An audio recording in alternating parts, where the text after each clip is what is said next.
Eh, Esta es una presentación de sensores y acondicionamiento de señales. Francisco Bleme y Felipe Cruz. El problema uno que resolvemos es un conversor temperatura-frecuencia, que consiste en esta topología que se muestra, que contiene una resistencia que varía con la temperatura y por lo tanto cambia una de las entradas del operacional, específicamente el integrador. Para resolver los requisitos de diseño, simplemente se encuentran las ecuaciones, la derivada del voltaje en el condensador y el cambio en el voltaje cuando la saturación cambia de signo.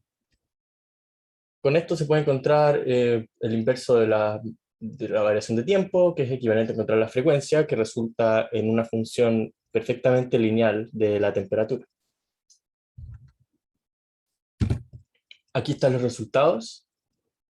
A la izquierda se muestran dos gráficos, uno para la temperatura mínima requerida, que son 50 grados Celsius. Acá la frecuencia es mínima también. Y se ven las señales de interés, el voltaje en el condensador, cómo se descarga linealmente. Y cuando llega a cero el voltaje en el nodo X, la saturación cambia de signo. En la figura 3 se observa el mismo fenómeno, pero a una temperatura mucho mayor y por lo tanto una frecuencia también mucho mayor. Y el voltaje en el nodo X alcanza a cargarse a un valor mucho menor, que es lo que se observa también en las ecuaciones. A la derecha se ve perfecto la relación lineal temperatura-frecuencia y en el rango de interés, que es entre 50 y 500 grados Celsius y 0.25 y 2.5 kHz. El problema 2 a resolver es un conversor de desplazamiento en voltaje continuo. Aquí se muestra la topología. Básicamente se excita con un voltaje sinusoidal y hay un núcleo que se va moviendo y que por lo tanto cambia el voltaje inducido en las bobinas secundarias. Entonces, aquí el requisito de diseño principal es que, o sea, el requisito funcional, el voltaje en la salida que pasa por un rectificador de onda, es decir, un voltaje continuo de salida, sea proporcional al desplazamiento de este núcleo.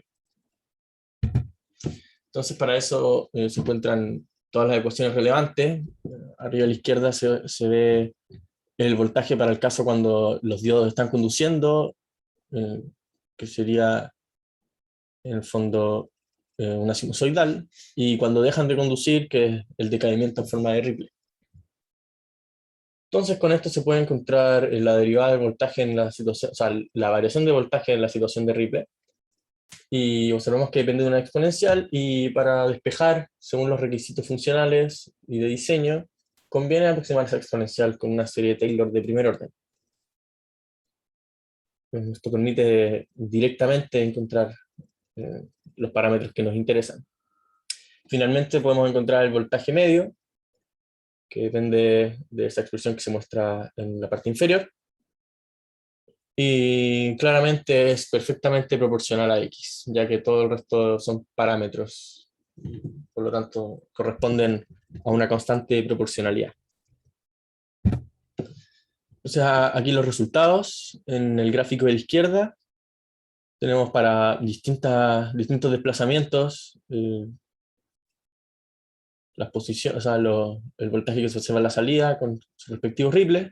Bueno, en el caso de desplazamiento cero, se ve voltaje cero, por lo tanto no hay Ripley. Y claramente los valores empíricos y teóricos calzan bastante bien, como se ve en la tabla a la derecha, y la tabla, bueno, es consistente claramente con el gráfico mostrado. Y por lo tanto concluimos que se logró exitosamente obtener los resultados deseados en ambos problemas.